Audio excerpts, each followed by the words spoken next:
You are watching an episode in our Landlording A to Z series, where we walk you through the steps, skills, and challenges involved with residential rental real estate investing. We share our expert advice, including the tips, tricks, and strategies we've learned over years of managing rental property. Please subscribe to our channel to get notified each time a new episode comes out, and please like and share our content with people you know who might be interested. Thanks for watching. Hey there, welcome to Landlord Gurus, Landlording A to Z, where we discuss a whole variety of matters relevant to landlords, getting their properties set up and ready to rent. I'll start all the way from identifying properties and purchasing properties through best practices such as rent collection, maintenance, things like that. Today we are talking about notices. Recently we talked about some of the eviction processes and some other legal matters, and so kind of the next step here is how you go about doing that. And we discuss the different types of common notices a landlord might need to send to tenants. And then we'll touch on the proper way to go about doing this. So I'll just remind everyone to like and subscribe. You get future episodes will be sent straight to you. You get notified when that happens. Also comment down in the comment section if there's any issues that we haven't touched on yet that you might think would be good and want to hear about. You can do all that below. So Eli, we'll go right in and jump into what we're talking about here with notices. Yeah, right. So we'll get into what some common notices are that you may need to serve your tenants over the course of managing your property. And first keep in mind that to be considered a legal notice, it generally needs to be printed, physically signed, and then physically delivered and dated and delivered to the tenant. So this can be in person, it can be by mail, or in some cases be attached to a door. In practice, I think both Chris and I use email a lot, sometimes text. I prefer not to, but generally 90% of the time, I'd say it's effective to communicate with tenants this way. But when in doubt, always use the correct form. And if you do use emails, it's good to ask for a confirmation. So, i.e., I'm sending you a notice to enter form, for Tuesday between 10 and noon to do such and such. Please confirm that you received this and that will work for you. So what we're dealing with here is the proper letter of the law way to do things. But if in one way or another that you are able to get consent and agreement, that often will be sufficient. Yeah, and I think that it's important to note that for some of the serious things, in terms of a lease violation or failure to pay rent, things like that, where you might be going potentially down the eviction road, you want to be doing legal notices and submitting them as you're supposed to. But I think what Eli, what you're talking about is like more informal type communication where it's like, hey, I need to get in, or the tenant actually, if they ask you that something's broken, and you can then you're just sort of carrying on a lot of the same communication with, okay, well, I would like to enter, or I have a plumber who's ready to go, at a certain day or time. Does this work for you? Where in practice, sending email, communicating that way is great. You might not necessarily need to submit an actual legal notice to say, yes, I have a plumber coming. Some tenants might require that depending on your situation. You got to kind of judge that for yourself, but yeah, practice a lot of it can be done sort of informally. Yeah, if you've got somebody who's litigious or you have friction, it's best to do everything by the letter of the law. Mm-hmm. And it can help you avoid, trouble down the road. So you want to be cautious, balance caution with pragmatism and efficiency. So we're going to get into a variety of notices that you may need to send at some point or another. Some of these have different names depending on where you are, even who's writing writing up the forms, or rules and language around them that may be particular to your state, city, and there may even be some cases where it's not legal to use some of these. So our last episode was on when to hire a lawyer. We had some examples, and it's kind of like when in doubt, get some help so that you know how to do things properly. Exactly. Another great resource, maybe your local rental housing association or RHA, or they may have a lot of those forms readily available for you, or there are other resources out there. We can link to some of them below that may have some of those documents as well. So even state or local specific, exactly. Some of these, like some of our partners offer those forms. Yeah. Exactly. Yeah. So this list is not comprehensive, but we're going to go through a variety of these common forms. There might be some that are not listed here that are specific to your location as well. So also just want to note that the notices are not interchangeable. So it's important to use the correct one for your situation. And again, like Eli said, you might want to consult an attorney before serving any notice, especially those related to evictions or ending a tenancy.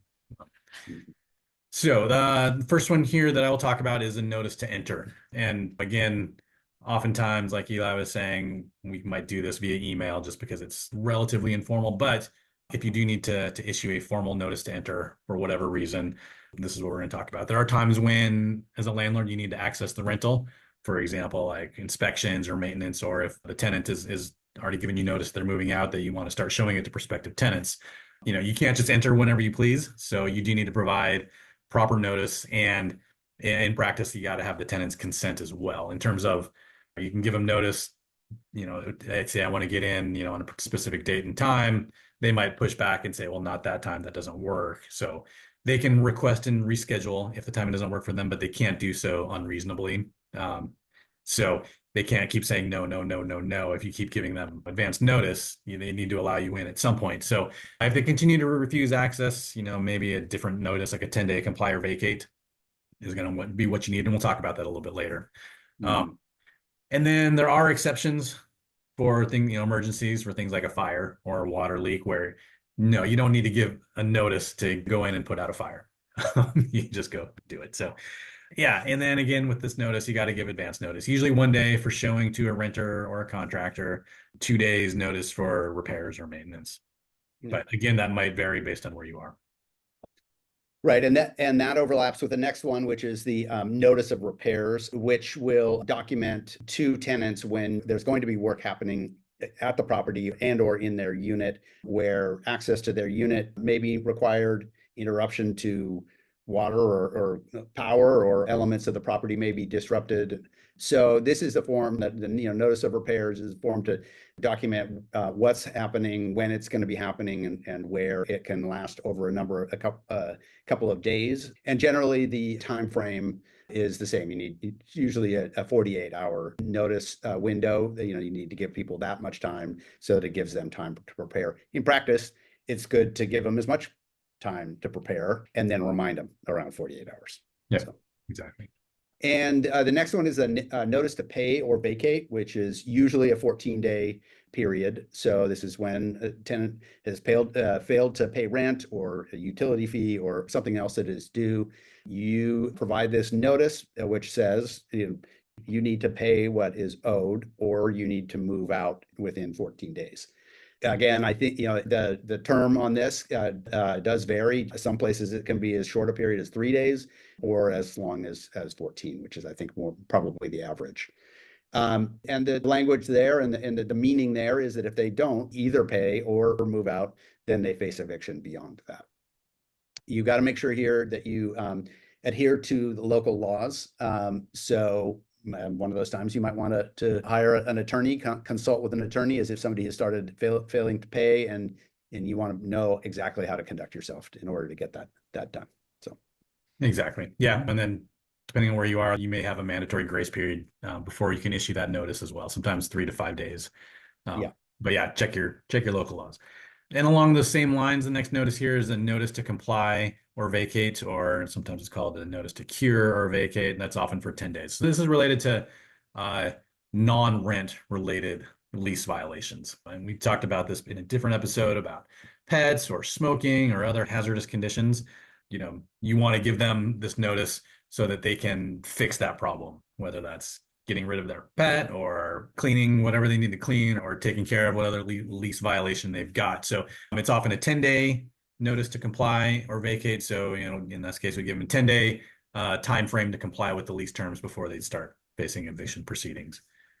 And then the next notice is what's often called an unconditional quit notice.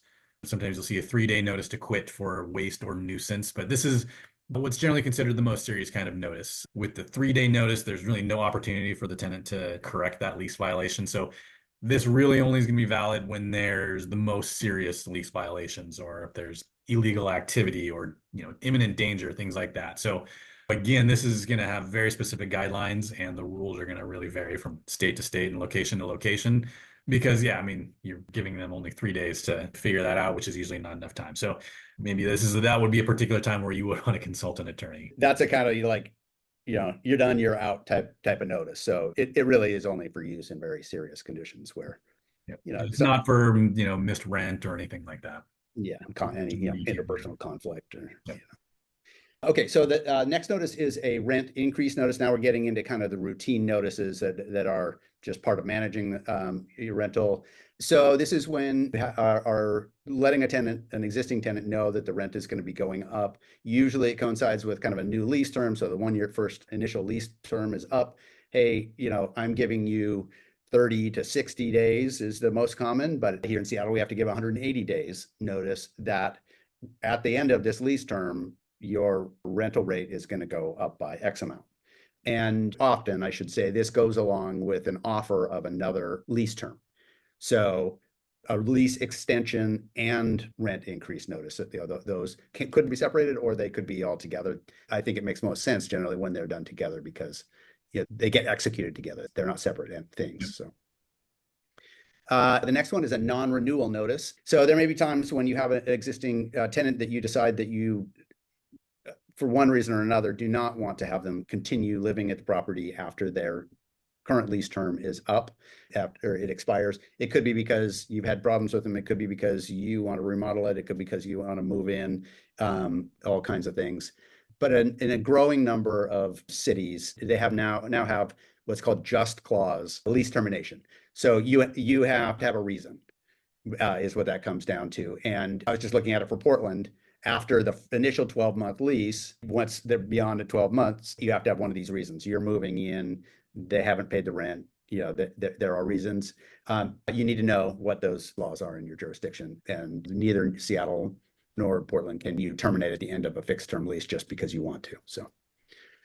And generally, the required notice for a non-renewal is somewhere between 60 and 90 days before the end of that lease term. Right. Another notice is transfer of ownership or management. So if you sell your property or transfer management to another person or a property manager, you should let your tenants know. And this is more of just a case of giving them a heads up, being considerate so that they know where they need to send the rent. Give them new contact information so that if it's not you anymore, that you're not still getting those messages, or worse is that they're sending messages into the ether and nobody's responding. So it's just something you want to do. And you can, again, do that with an official notice, or in practice, you might not need to do that. You can do it via email. Another notice is the abandonment notice. So in this case, if a tenant vacates the property without proper notice on their part, sometimes that happens. They just up and leave and you have no idea until next time you go there. So if that happens, you need to issue a notice of an abandonment to ensure that you can reclaim your property legally. And this is one of those things where if you don't know where they are, how do you do that? But you send it to their last known address, which is probably the rental property to begin with, but maybe that gets forwarded. But in whatever case, in practicality, you should do that so that you are reclaiming your property in a legal way, because what you don't want is to not do it correctly and then not be able to get it and rent it out again to somebody else and end up forfeiting a bunch of rent. So this is one of the cases, follow the rules just to be buttoned up about it. Exactly. And along those same lines, there's the disposal of abandoned personal property notice. So if a tenant moves out and leaves their belongings behind, or if they're evicted and they leave them behind, there are rules about what you need to do with their property.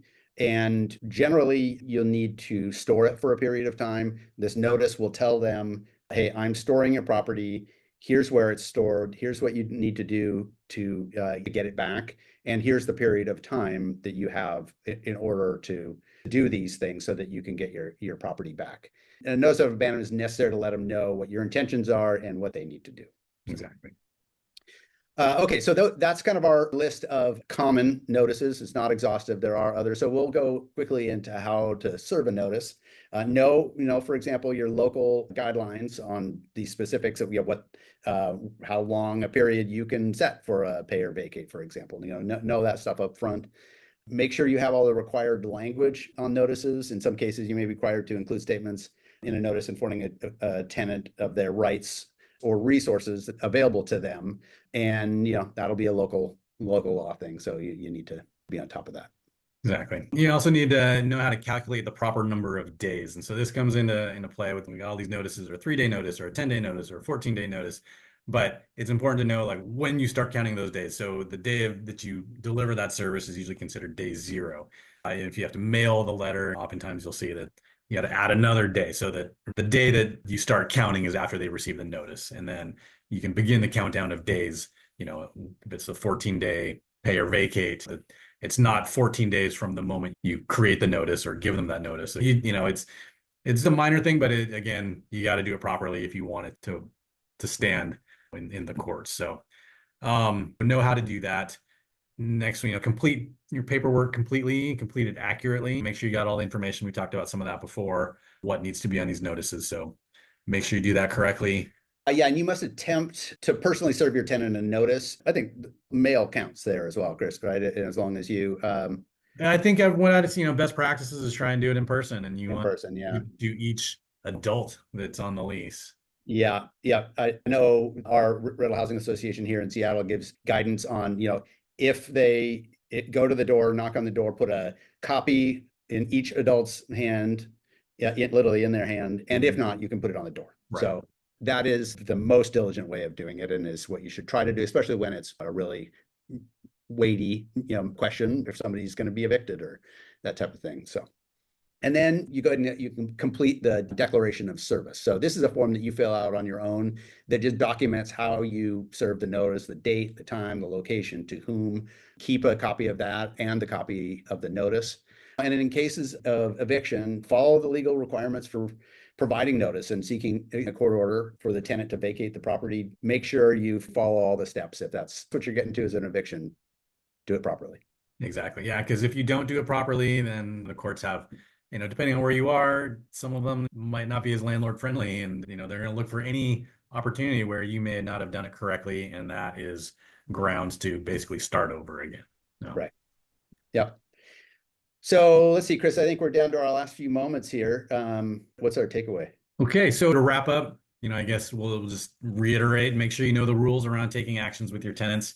So often this requires submitting notices at specific times and under certain specific methods. So arm yourself with the documents you might need. Again, like we've talked about before, your local RHA is a good resource, as are other landlord form services, such as some of our partners like Easy Landlord Forms and others out there. So we'll post some links below.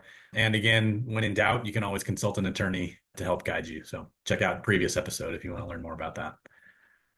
So thanks for watching, and again, like and subscribe and get notified when the next ones are coming up. Thanks for watching.